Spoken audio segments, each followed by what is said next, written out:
This is a closer look with the Monitor. I'm Craig Blumenshine from Prairie Public. North Dakota's tribal colleges say proposed federal funding reductions could have far-reaching consequences, not only for higher education access, but also for native language preservation, cultural identity, and tribal self-determination.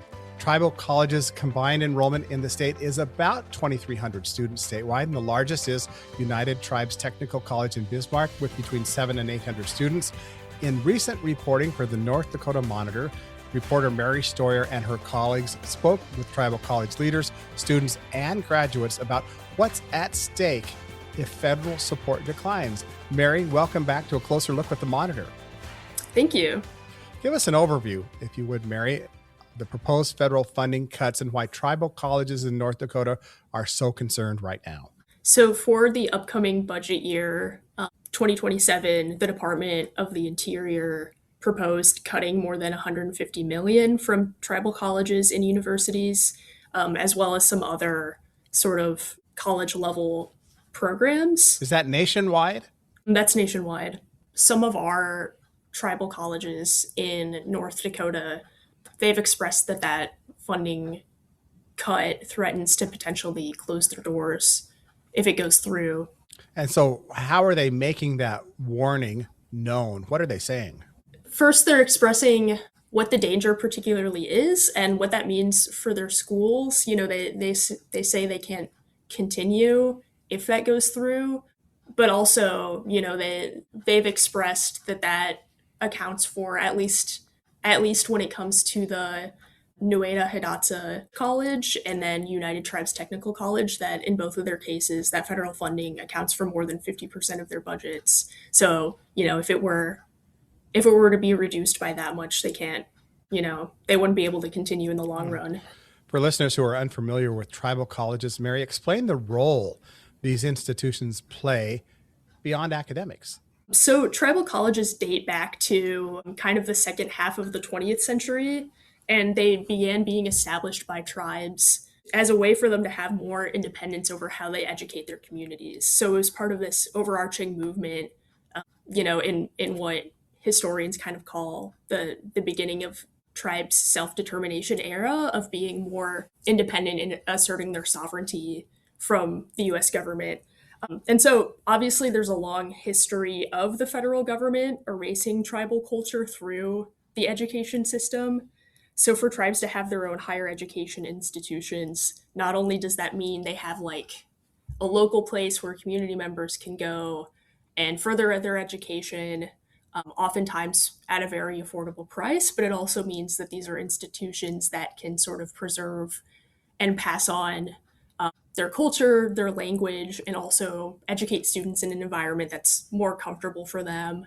Often these are like smaller communities where there's like a very good faculty to student ratio, so they really get attention from professors. So that's why it's so much more important than just academics.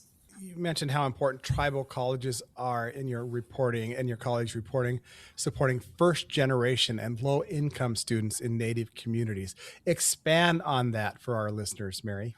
When I spoke to Twyla Baker, who's the president of Nueda Hidatsa Sanish College on Fort Berthold last year, to back up, similar, although smaller funding cuts were proposed last year by the federal government that didn't go through. She did emphasize that, like, for a lot of tribal communities in North Dakota, like, they're providing education to first generation, you know, college attendees, and because they're a lot of the times in their home communities, these students can go access an education, but they don't have to travel out of state. You know, they can stay in a community that might be close to their home.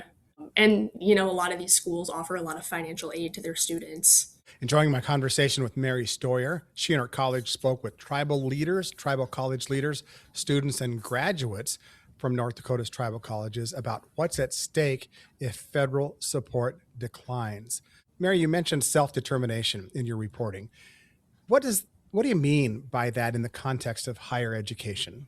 I think for tribal communities in particular, so I attended the Sitting Bull College graduation last week, and Dallas Goldtooth delivered the commencement address, and he described in his speech tribal colleges as not just, they're not just schools, they're part of self-determination for tribal communities. And I think his point was kind of like, I think he said, I'm paraphrasing here, but he said like, tribal colleges, they didn't just happen.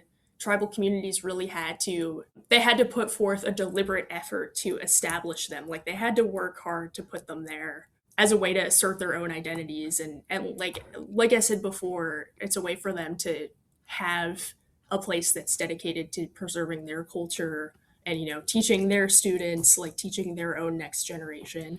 So I think that's what he was getting at, and that's kind of where that idea comes from.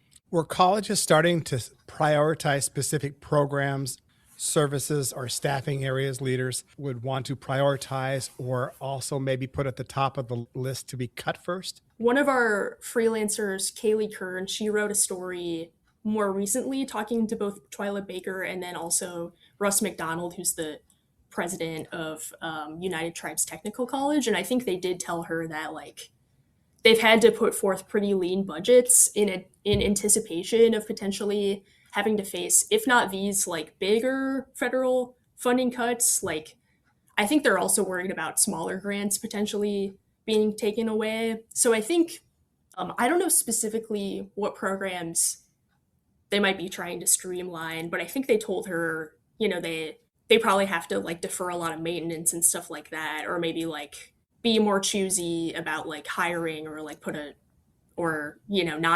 not grow their staff or something, sort of along those lines. My experience, as many of our listeners know, comes from Wyoming, and I know the impact that Central Wyoming College has on its community in Riverton and Fremont County, and a significant portion of the students and learners that they serve are from the Wind River Indian Reservation.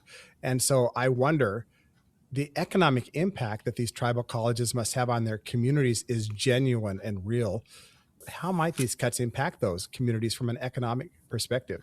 So one study, I think I referenced it in my story last year, and then I think Kaylee also referenced it in her more recent story, but the North Dakota Tribal College System, they put out a report that found that from 22 to 2023, they added an estimated like 170 million to North Dakota's economy. And I think I remember the conversations from a year ago. I attended a conversation about tribal colleges, and they were talking about how, in their communities, a lot of times like where they're located is very rural, right? So they're, especially for the rural communities around them, they're a huge driver they're a huge economic driver, and they have a lot of jobs, in those areas. Mary, did any of the presidents or students express optimism that either Doug Burgum, the current Secretary of the Interior, former North Dakota governor, or Congress could ultimately restore or work to protect funding for North Dakota's tribal colleges? Not specifically to me, but again, in Kaylee's story, I think Russ McDonald said that he was confident that things would work out. I think she also contacted a couple of our delegates in Congress who said that they were supportive of the tribes and would kind of like work on, I think she mentioned something from Representative Fedorchak's office where Representative Fedorchak was like, oh, this budget proposal isn't final. So there's kind of a signal there that, this isn't set in stone.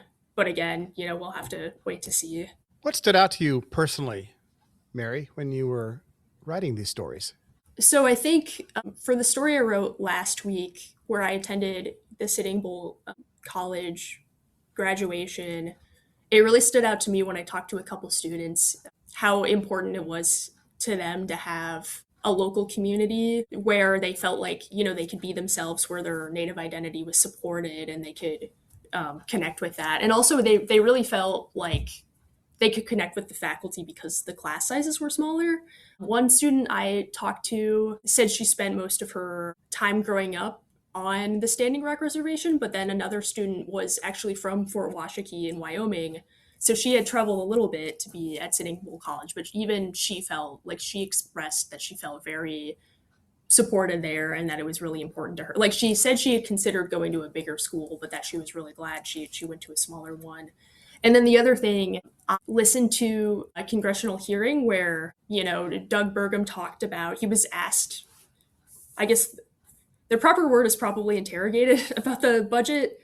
Some members of Congress were asking him, like, why are you proposing these massive budget cuts, particularly to tribal colleges? And he said,